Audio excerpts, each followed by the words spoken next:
Welcome to Political Beatdown. I'm Ben Meiselas, joined by Michael Cohen. And in the background, you may see a special appearance by my dog. Taquito is in the house right here.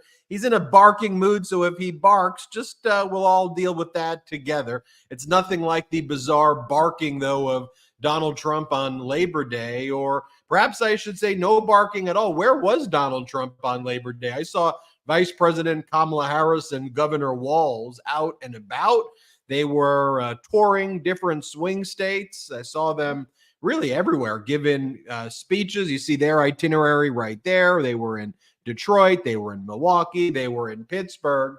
Donald Trump, was he golfing? And I love that the Kamala Harris campaign is trolling him as well. Happy Labor Day at real Donald Trump. So some great speeches we'll go over. And then today, as we leave the holiday weekend, the stock market's back open, and Donald Trump's Trump media stock is just doing absolutely atrocious here. It was down at one point today, a little bit over 8%. It's now trading at $17.90 a share. These things start at $10 by default. And, over the past 6 months or so, it's decreased now close to 65%? Close to, I think it's pretty close to 65%. Close to so I just want people to think about that. As the United States stock market, as the Dow Jones, S&P, and NASDAQ are all setting record highs, 55% higher today than it was when Donald Trump was in office. Imagine if Trump was running our country right now like he ran Trump media, or should I say can't run Trump media. We would have no toilet paper, right? We would have lines for miles at food banks, and we would be seeing images on TV of mass burial sites being created, which is what happened when he was Ben, let me give you my best Kramer, right, from Mad Money. And saying, sell, sell, sell, ding, ding, right? Here's the deal. It's most stocks right now. If you would have just invested in the S&P, you would be up 20%. So if you take the 65% that Trump media has fallen since its opening, you would be down now approximately 85%. I mean, I think that's really the point that Ben and I are trying to explain. Imagine if he did the same to this country. This would be 10 times worse than the Great Depression. And everything he says is projection and confession. So when he's out there saying there's going to be a 1929 style depression, if you don't elect me, the stock market's going to crash, he's talking about himself. He's talking about what he would do to this country. Then, I don't know if you saw this, Michael Cohen, he gave that interview with Mark Levin, who talks like that. Did you ever meet Mark Levin when in your travel? I did. Not impressed with him. Certainly not impressed with Fox News. Not impressed with any of them, to be very honest with you. And it was such a stupid interview. And the things that came out of Von Schitzenpants's mouth is so absurd. I mean, you have a video? You want let me show you. Let me have you react to some of these clips, Cohen. Like here, when Donald Trump's like, "Whoever heard about getting indicted for interfering with presidential elections?" Here, play this clip. Whoever heard you get indicted for interfering with a presidential election where you have every right to do it? You get indicted and your poll numbers go up. When people get indicted, your poll numbers go down. Michael Cohen, I'll show you another one right here. Yeah. You react to that one. I mean, let me start with that. What I love about this community, what I love about this network, what I love about Beatdown, nobody's buying this bullshit. First and foremost, if you just listen to the nonsense that comes out of that gaping anus under his nose, it is beyond ridiculous. Who ever heard of someone getting indicted for interfering in a presidential election? Hello, me, you, right? And of course, he has to qualify it by saying, which he was entitled to do. I want you to be clear. I want all of us to be clear. He is projecting what in his mind he believes, that as a president, he could do whatever he wants. In fact, even though he knows he is not president of the United States right now, he doesn't care. He thinks that that presidential immunity is for him and him only forever. So I want everybody to be clear. The chaos that this man intends to bring into Washington, if God forbid a million times, that he ends up winning the election in November. Then from that same interview, he says that when Obama was in office, that's when there was all this hatred and anxiety and chaos. Here, play this clip. I had to make a decision. Do I want to do this? Do I want to put the wife of the President of the United States and Secretary of State, by the way, do I want to put her in prison? And I'm trying to unify a country that really was broken badly. If you look at, what was going on with Obama when I took this over, this country was had tremendous hatred, anxiety, a lot of hatred. And do I want to put the wife of a president of the United States in prison? I didn't want to do that. And then when I get out, it's like, it's amazing, actually. It's amazing. And it's such a bad precedent because people are going to think about it differently. They're going to think about it differently. And it's very sad, actually. Your reaction? What the hell did he even say there? Right? So again, every time that he opens up his mouth, you really have to start saying to yourself, okay, what's the lie? Where is the lie now? I didn't want Hillary Clinton, that's who he was referring to, the wife of a former president, to be incarcerated. Do you all not remember the chants started by Donald at the various rallies? Lock her up. Lock her up. So what is he talking about? He's talking about himself.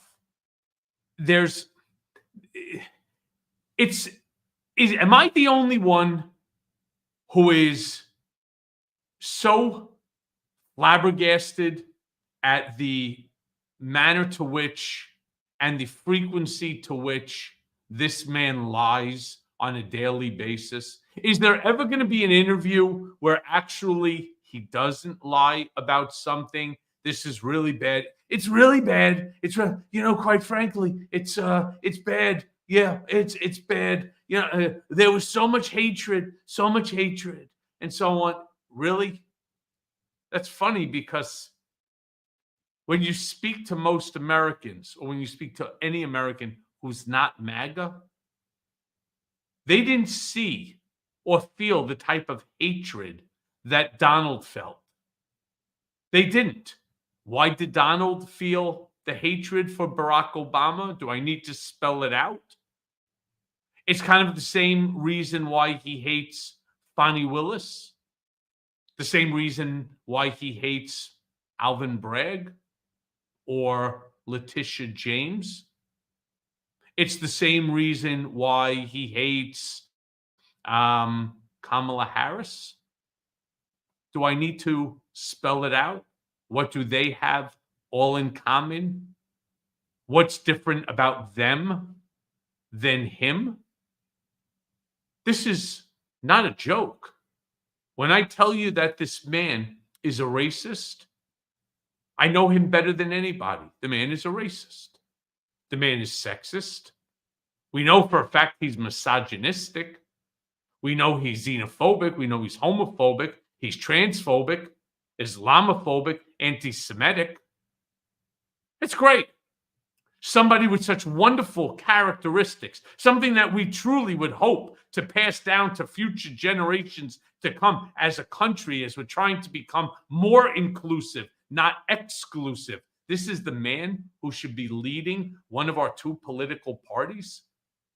I don't think so. And if I can just indulge our brigaders, Ben. Remember I told you that a buddy of mine sent me a email that I can't read the whole thing because it's like 9 pages long, but I just wanted to give you a little glimpse, and maybe we'll post it somewhere because I think it's freaking brilliant. And in it, it basically is what you send to a MAGA moron, and we all know who I'm talking about here. The MAGA morons, the 3-tooth, 4 brain-celled idiots that are, rallying around this orange-crusted, narcissistic sociopath, Mandarin Mussolini. And here's how it goes. It says, I owe my Trump-supporting acquaintances and friends an apology. I've been critical of the Trump presidency and am still exhausted from that experience.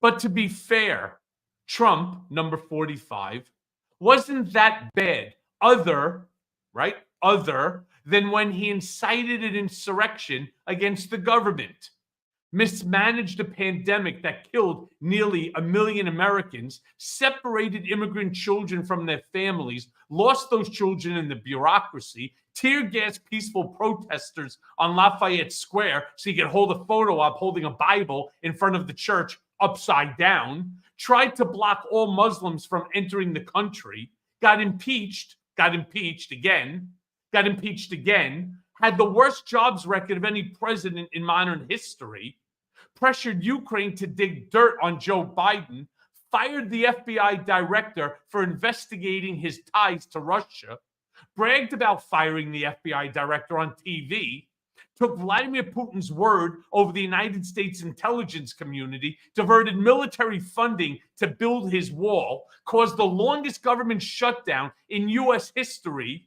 called Black Lives Matter a symbol of hate, lied nearly 35,000 times, banned transgender people from serving in the military, ejected reporters from the White House briefing room who asked tough questions, vetoed the defense funding bill because it renamed military bases named for Confederate soldiers, refused to release his tax returns, increased the national debt by $8 trillion, had 3 of the highest annual trade deficits in U.S. history, called veterans and soldiers who died in combat losers and suckers, coddled the leader of Saudi Arabia after he ordered the execution and dismembering of a U.S.-based journalist, Jamal Khashoggi. And it goes on and on and on and on and then on. It's like 11 pages of exactly what I was just reading you.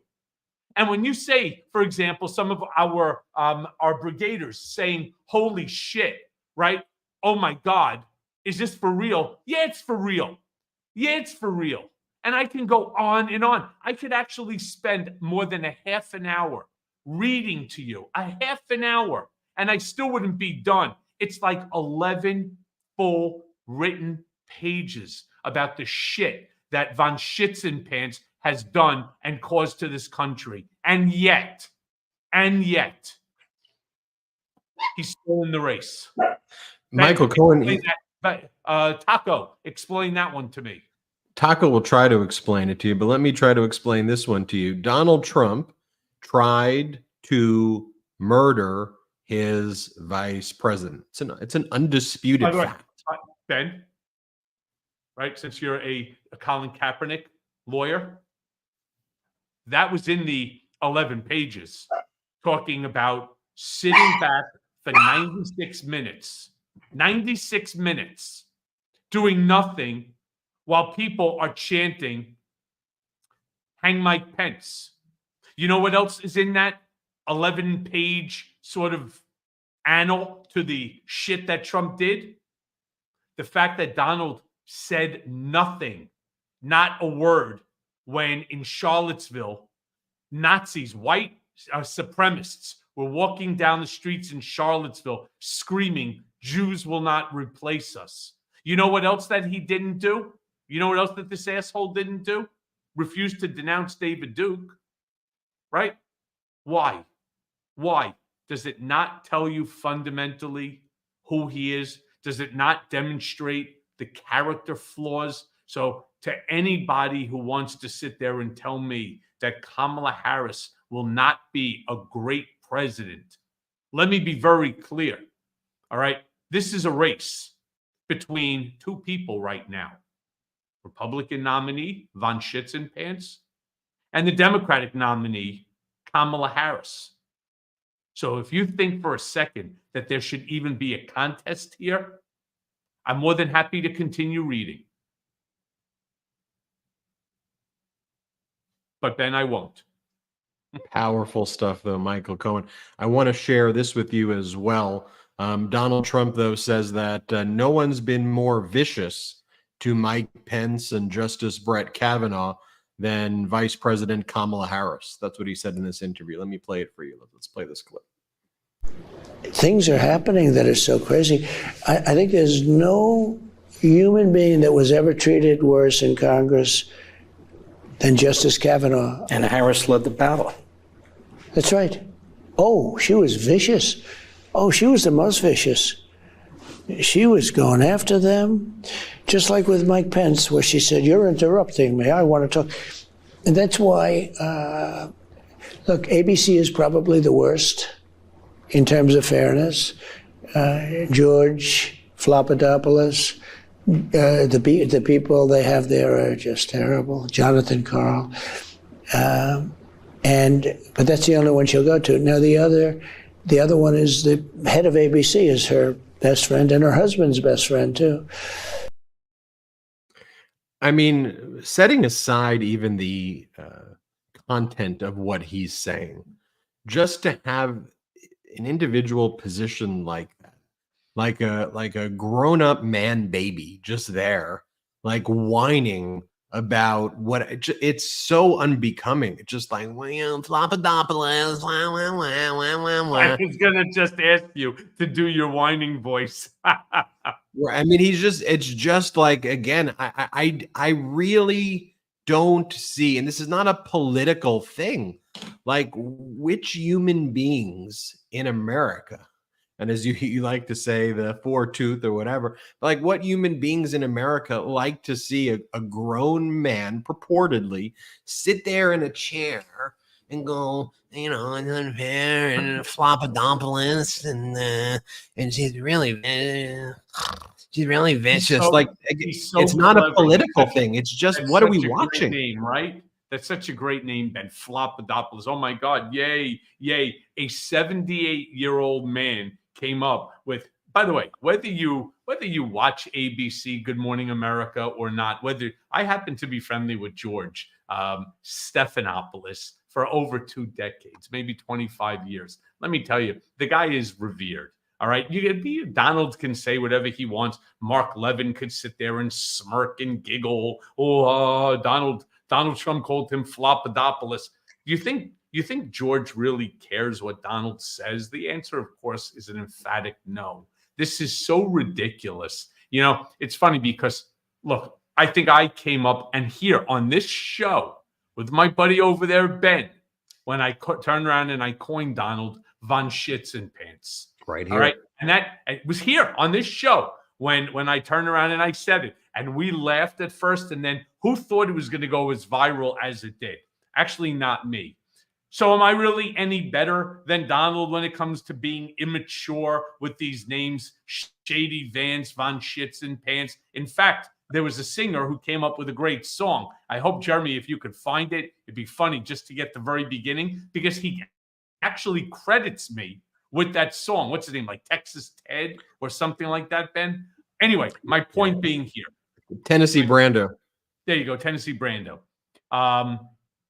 My point is, I'm not running for the presidency of the United States. And I promise, well, I don't want to lie onto it. I'm going to do my best to hold back on my nicknames when I decide to run for Congress. But, you know, I'm not running for the presidency of the United States. And you're right, to have him slumped over.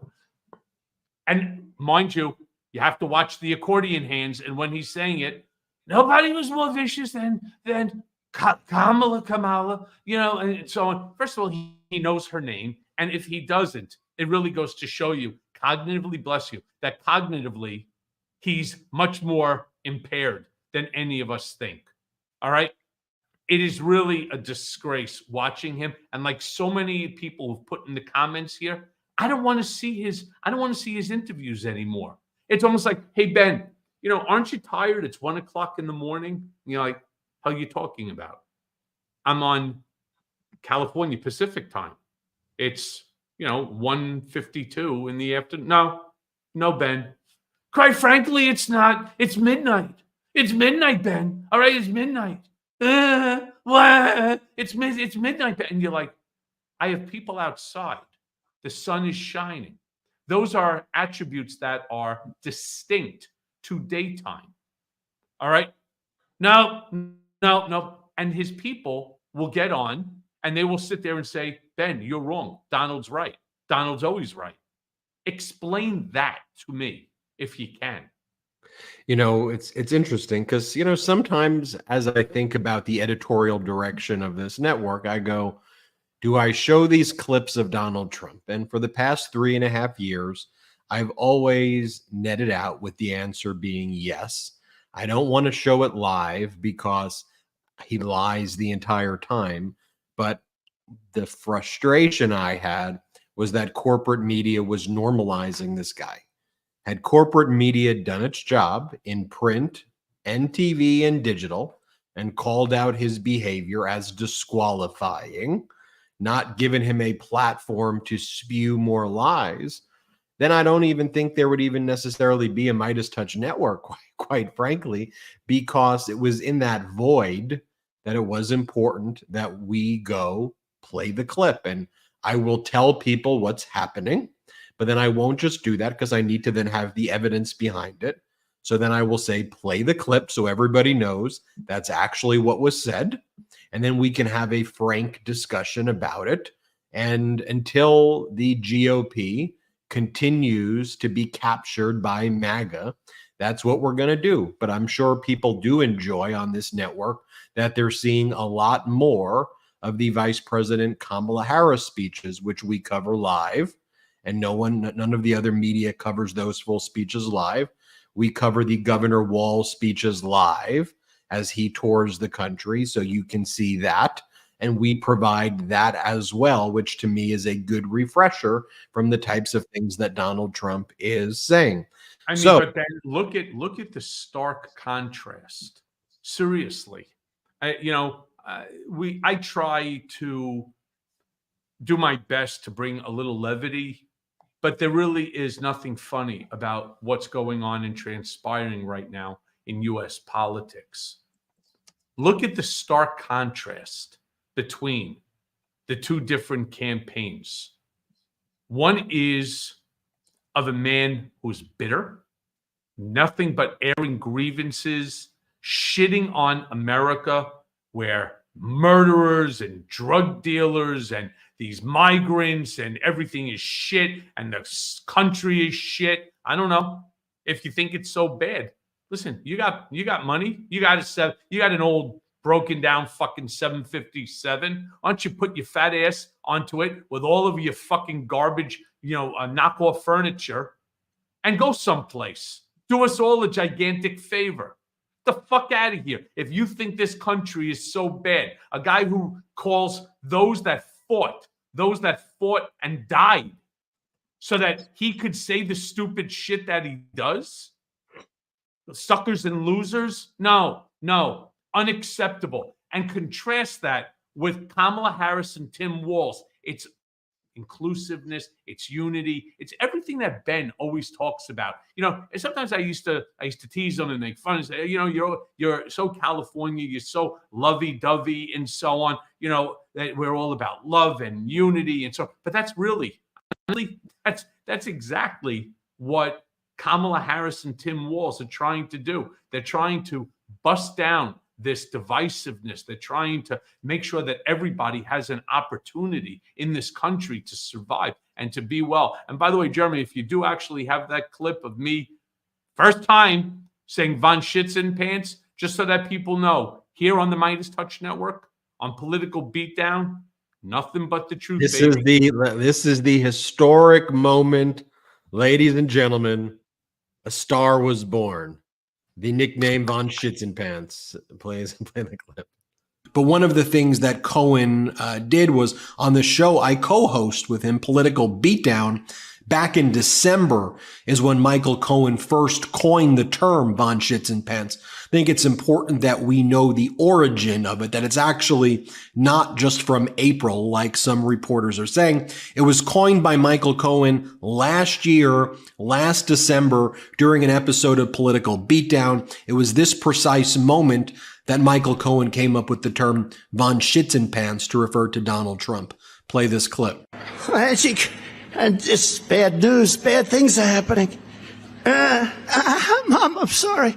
It was staring us in the face the whole time, Michael Cohen. It was you staring. understand when he's going like, Donald von Schitzenpants. That's what he was doing. He was trying to figure out a way how he can sort of squeeze that sucker out, right? And it's like, when you see like your baby when they're constipated. That's what Donald's doing. Can we play that again? And I'll show you the exact moment he lets it go. And it's bad news. Bad things are happening. I'm sorry. Right there. Right there. Michael Cohen, a few observations. Boy, have I aged in a short period of time, huh? It's so funny that you say. It's so funny that you look exactly the same, and I'm getting old. The funniest part about you saying that is I was about to say the exact opposite of that. I was going to say Michael Cohen looks the same. I said that was 3 different Bens that I saw there. Very soon you're going to be seeing that face when Sochi ends up, giving birth to Al. Very soon you're going to see exactly what I'm talking about, and you're going to laugh every time you see the baby say so. Michael Cohen chartering into territories that I'd rather not go into, other than to say I love my wife, I love Sochi, and I love the Beatdown Brigaders. I want to say this to everybody. You and I are going to spend an extra half hour after the show with the patrons. You woke up this morning and you texted me. You said, Ben, we got to do a Patreon Zoom meeting right now. So if you go to patreon.com/political beatdown on our feed, there is a secret link for the Zoom meeting with Michael Cohen. We're going to do 30 minutes, rapid fire, answer all of your questions in that 30-minute time period. I'll be moderating. Cohen will answer your questions. So if you ever wanted to meet Michael Cohen, go sign up at patreon.com/political beatdown right now. And after the show, we'll have that live Zoom. But we still have more show to go. We're going to bring in some of those pro-democracy sponsors who make this show possible. Then we'll be back with some more breaking news of the day. We'll be right back. It's hot outside, and your nighttime bedroom temperature has a huge impact on your sleep quality. If you wake up too hot or too cold, I highly recommend that you check out Miracle Made's bed sheets. Miracle Made sheets are inspired by NASA, and they use silver-infused fabrics that are temperature regulating so that you can sleep at the perfect temperature all night long.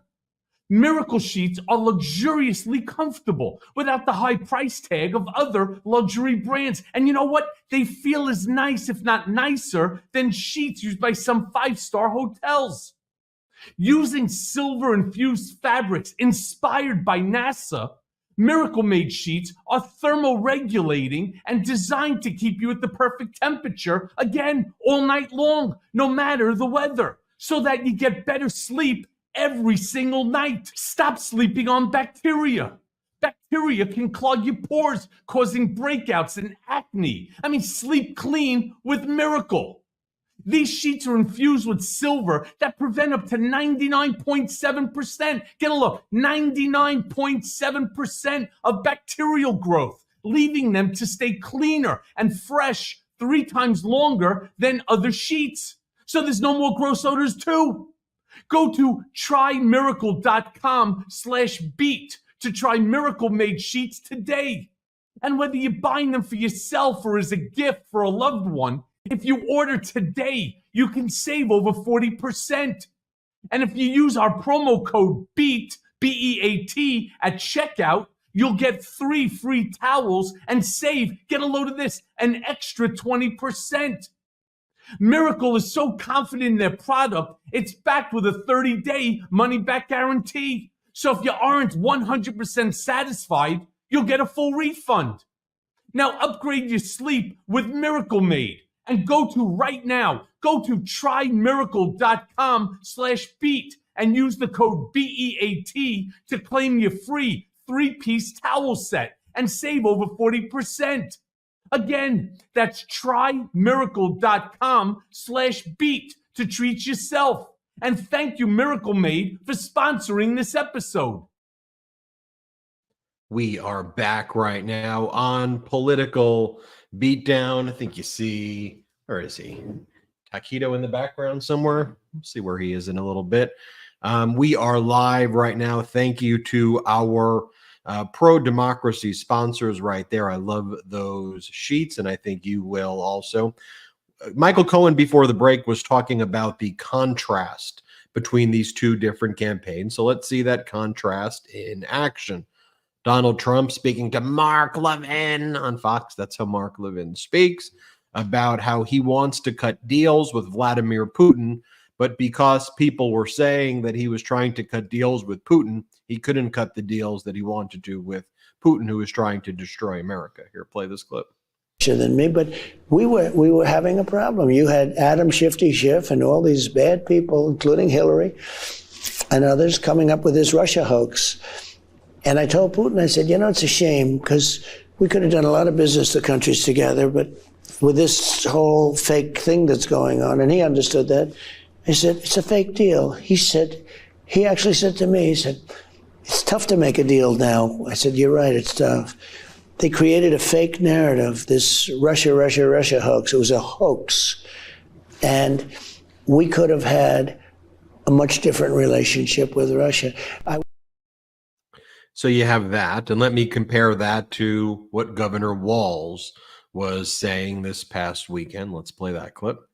This guy has made it clear how he stands. He's sitting down at Mar-a-Lago after he got elected president, and this was his exact quote. He's talking to a bunch of folks at Mar-a-Lago. You're rich as hell, and we're going to give you a tax cut.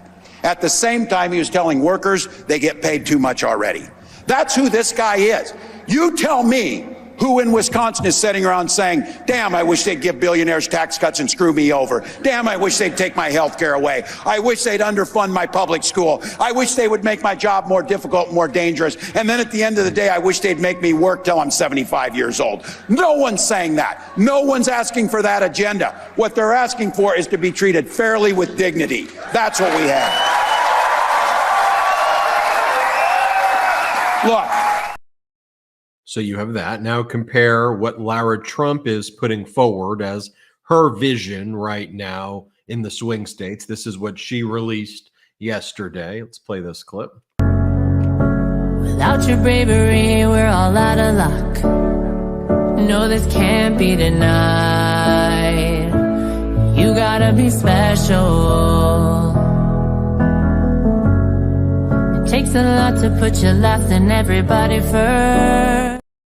That's real. She actually released that video yesterday. That was an important thing that she wanted to put out there into the world. And then Vice President Kamala Harris speaking yesterday. Here's what she had to say. Let's play it. We fight knowing it's some backward thinking for those folks who have been suggesting for years that the measure of the strength of a leader is based on who you beat down. That's the stuff they're pushing. That the measure of the strength of a leader is based on who you beat down, when we know the true measure of the strength of a leader is based on who you lift up. Who you lift up. Do you fight for workers? Do you fight for families? Do you fight for those who must be seen and heard and deserve the dignity that comes with hard work? That's what we fight for. And when you know what you stand for, you know what to fight for. I wanted to show those 4 clips to show the contrast. You were bringing that up before the break, how these are very different campaigns right here. What's your reaction to seeing all 4 of those clips? Is it not apparent? I mean, with all due respect to Lara, I've heard Lara sing. She's okay. I mean, obviously, this is a little auto-tuned. Congratulations. What's the point? I thought that she's now the vice chair of the RNC. She runs it. But Party. instead, what she's doing is they each are promoting themselves to find a buck, to grift off of that. What I just don't understand. What's the point here that's trying to be made? There's 60 days, 60. And during that 60 days period, what do we have? Well, you certainly have a presidential, debate that's coming up. You also have a September 18th sentencing in the Manhattan District Attorney case, 34 counts of guilt.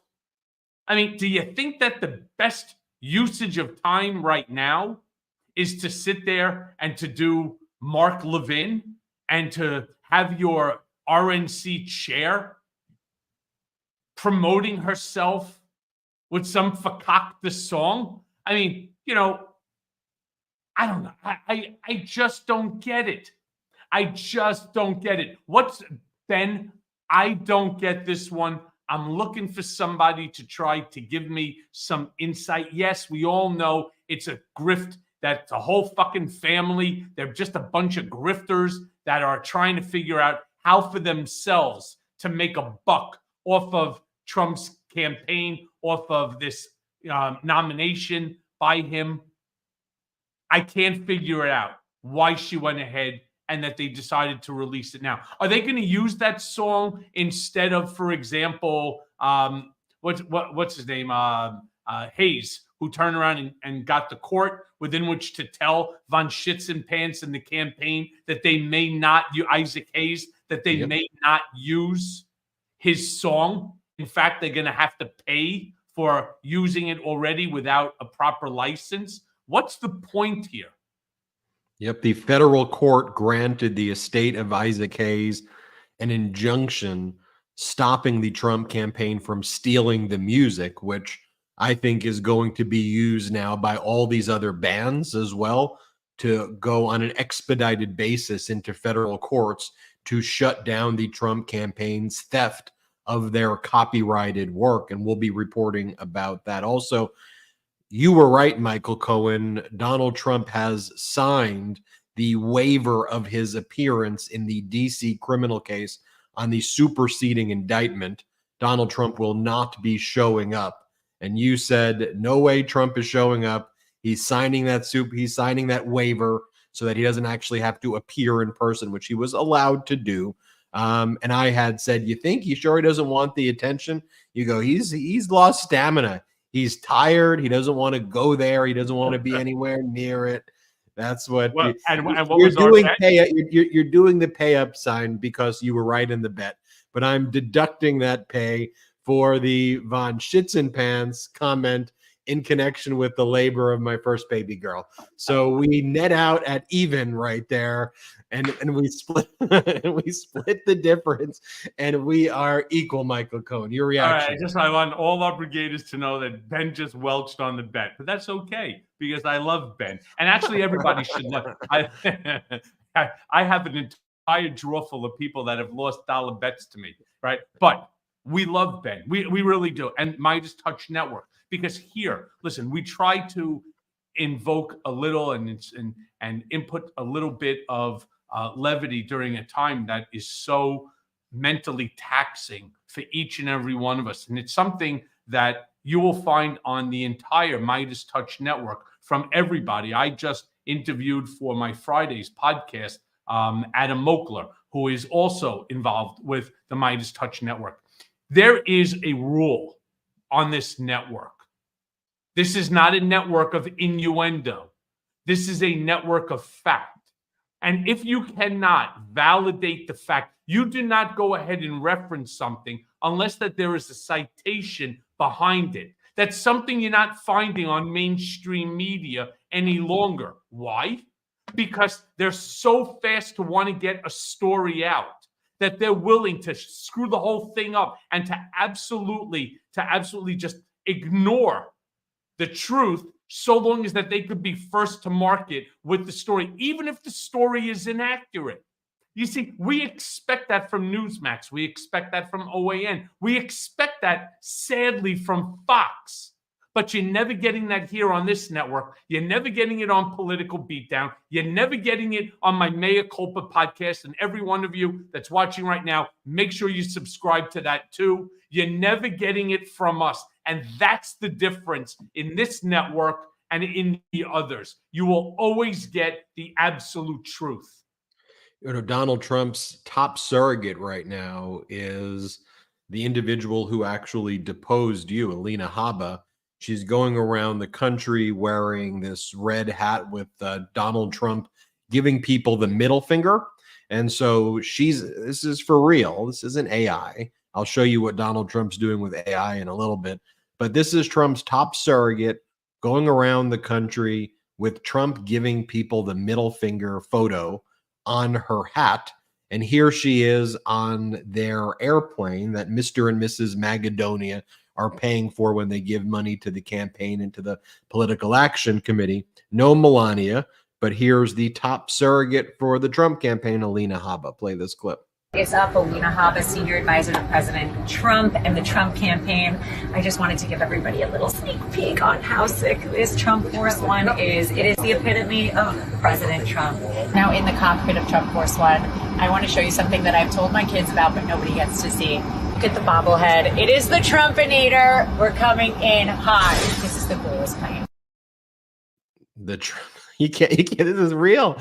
This is the Republican Party. Dumbass. Yes, dumbass. I was there when we purchased the plane and involved in helping to ensure that it was done and finished on time. So yeah, it is a cool plane. It's an old bodied 757. All right. You know, it's part of, by the way, the Manhattan. So look, again, here, you're only going to get the truth. I happen to have a lot of insight and information because of my close proximity to Donald and my position, my former position at the Trump organization. All right. This is not a new aircraft. It was actually owned by two different people prior to Trump buying it. He put money into it. Yes. One of the issues that came up in the New York Attorney General case, and that was on the Trump corporate fraud matter, when we overvalued the assets and then undervalued them for tax purpose. If you take a look at the statement of financial condition, Donald Trump has that aircraft valued at over $100 million. Say $100 million. That aircraft on a good day, with as cool as it is, with the bobblehead Trumpinator in the cockpit, all right, that plane is a 15 million or less aircraft. All right, it is what it is. It is an old hole, all right, with miles. Plain and simple. I don't care how many coats of paint you slap on something. It's like a 1999 aircraft. It's 25 years old. How much do you think a 25-year-old aircraft is actually worth? She's such a blowhard. She's not even doing this, by the way, for Donald. That's the crazy thing. And it's so apparent. Had I been there and none of this all took place, she would never be there. Doesn't she understand that? She would never be there. She brings nothing to the table at all other than her whining screams day in and day out, talking about we're coming in hot. No, she wants to get herself some airtime. She wants to figure out how she too can capitalize on this Trump campaign. She's no different than Don. She's no different than Kimberly Gargoyle. She's no different than Eric the Dope or Lara, the what do they call that? Music tuned. It's so silly and it's so stupid. Yes, my friends. It is cringeworthy. The whole thing is cringeworthy. People say, "Oh, if Trump wasn't around, you would never be doing. If Trump loses, it's great for you." To the contrary, by the way, if Trump wins, it's even better for me. I'll have more shit to talk about for another 4 years. I would rather have nothing to talk about. I'd rather never have to mention Von Schitzenpants's name ever again in order to protect this. All right? In order to protect that. Because I care about what ultimately happens to this country. It's so sad. It's so pathetic. And you're right. It's cringeworthy. Michael Cohen, we're getting some breaking news here. Donald Trump tried to remove the state court case, the Manhattan District Attorney criminal case where he was convicted, to federal court again. Remember, the federal judge Hellerstein previously rejected that on a technical grounds that Trump filed without the appropriate declaration seeking good cause. Well, now what we are learning is the federal court just denied Trump's motion for leave to seek removal a second time, finding no good cause. We're trying to get the full order up, but let me just read for you what we've got. I'm going to toss this over to Jeremy as well to post so people could read along with us. But this is big breaking news, just crossed the ECF filing quite literally seconds ago. Judge Hellerstein denying Trump's motion for leave to seek removal to federal court, finding no good cause. It says the following. In the Trump case, the Supreme Court, which is the trial court in New York, sorry, this is referring to the United States Supreme Court in this one. Let me just read it again. In Trump, the Supreme Court held that a former president is entitled to absolute immunity from criminal prosecution for actions taken in exercise of his core constitutional powers, to at least presumptive immunity for acts within the outer perimeter of his official responsibility, and to no immunity for his unofficial acts. Criminal courts trying the former president are required to evaluate his actions to distinguish official from unofficial conduct. The outer perimeter of the former president's official responsibilities extends to those actions that were, quote, not manifestly or palpably beyond his authority. Private schemes with private actors, unconnected to any statutory or constitutional authority or function of the executive, are considered unofficial acts.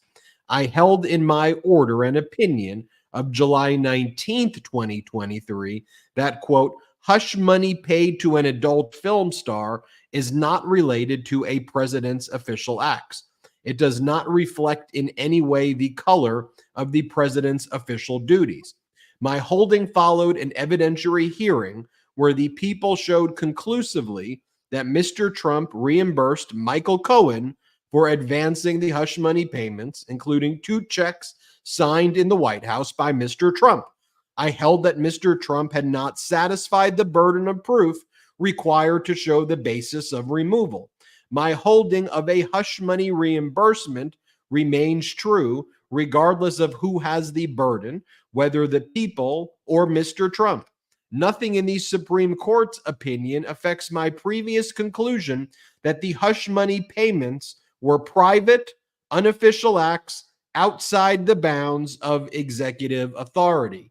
Denied, so ordered. So moments ago, we got that order from federal Judge Hellerstein rejecting Donald Trump's efforts to remove the Manhattan District Attorney criminal case where Cohen was the key witness to federal court. A federal judge, in denying it, is citing Michael Cohen's testimony and Michael Cohen's participation. We here on Political Beatdown have Michael Cohen on the show to react directly to the breaking news involving him. Michael Cohen. All right, let me be very clear about something too. Judge Alvin K. Hellerstein, you may recall my brigaders, was the judge that heard my habeas corpus petition put forth by my incredible lawyer, Danya Perry, who determined that the actions that were taken against me by Donald Trump, Bill Barr, the DOJ, was retaliatory. Same Alvin K. Hellerstein, like a 30-year federal court judge, Southern District of New York. The man is nonpartisan. If you've ever met a judge less partisan than Alvin K. Hellerstein, I would actually like to I'd like to meet this person. Let me be very clear about something. What Trump and his slow lawyers, stupidest lawyers of all time, Todd Blanche and this guy, Emile Beauvais, right? What they're trying to do is to create more doubt, to create some sort of a record so that they can try to appeal it. It's not going to work. They tried it before. It was denied before. Good for Alvin K. Hellerstein in doing exactly what he did. All right. Good for him. And as far as I'm concerned, it is a correct and accurate determination based upon the motion that was presented. There is absolutely no reason in the world why he should be, why something which has nothing to do with the presidential act, with any presidential act, why he should then be permitted to do whatever he wants without any repercussion, plain and simple. Right. And Judge Hellerstein saying all of that conduct that he was doing clearly outside the scope of even any presumptive immunity, to the extent that there's some presumption of outer perimeter. This type of conduct is clearly outside the outer perimeter. And what Judge Hellerstein says is, this is not the first time that I was asked to rule on this. Back in July of 2023, sometime shortly after the indictment in Manhattan was working its way through the state court system, Trump tried to strategically get the case removed to federal court.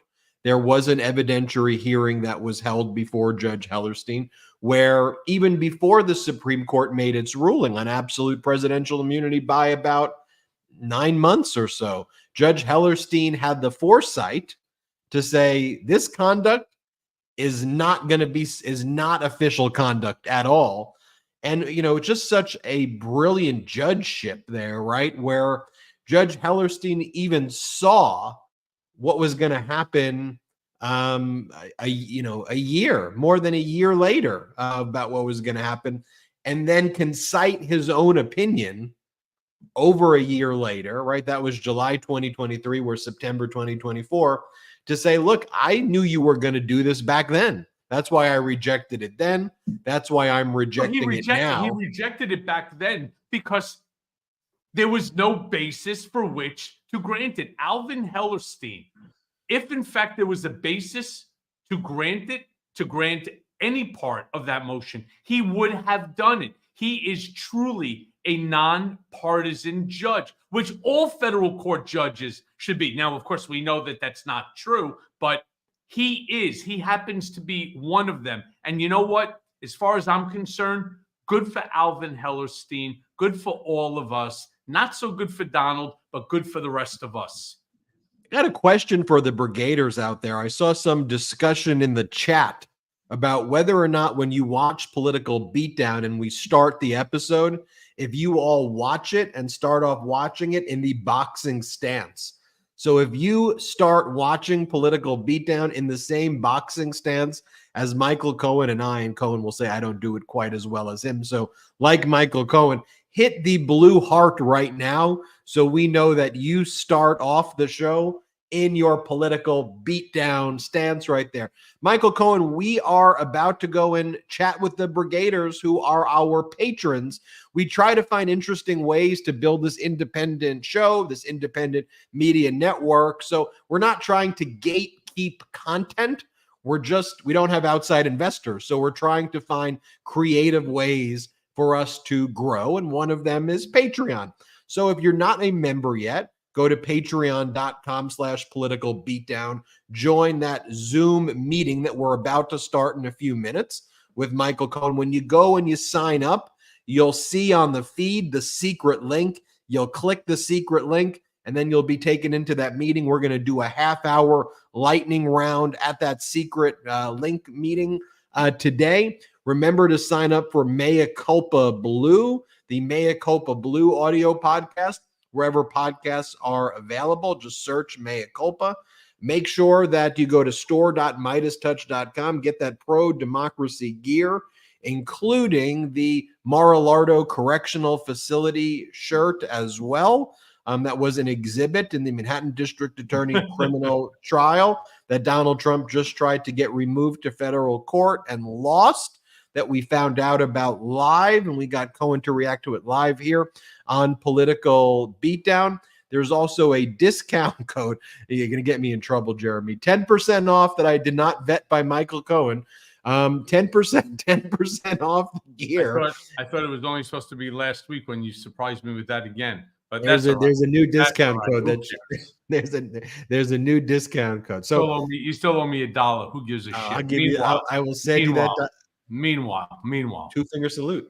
Two-finger salute can only go to one person right now, who I think we all cumulatively think is just a total piece of shit, a grifting asshole, one who's cackling. It's all pathetic, has lost basically every case that she has. Yep, drum roll, please. Lost every single case that she there's a hint that she represented Von Schitzenpants on. No, it's not Rudy. It's another one. Yes, it is Hababadaba, Alina Haba. We give her the two-finger salute.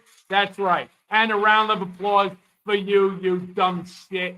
Fuck you, you idiot and a half. All right? Congratulations to you. You give us the finger with your dumb fucking red hat. We give you the two-finger salute. Right? Right back at you, babe. And by the way, one last thing. How about YouTube? My YouTube show, The Michael Cohen Show. Please do me a favor, subscribe to that as well. It's fantastic. You will enjoy it. I promise you. More importantly, again, good for all of us, bad for Von Schitzenpants, and that makes me happy. Check out those Miracle Made sheets also. The discount code is in the description. The YouTube link is in the description. All of it's in the description. Check it out. Make sure you subscribe to @The Michael Cohen Show YouTube channel. Subscribe to our YouTube channel. Beatdown Brigaders. You're feeling the energy. You're feeling the momentum. We'll be with you every step of the way as this pro-democracy movement continues to grow. We'll see you next time on Political Beatdown. Shout out Brigader. Shout out Midas Mighty. See you all at the Patreon after show Zoom meeting. Boom.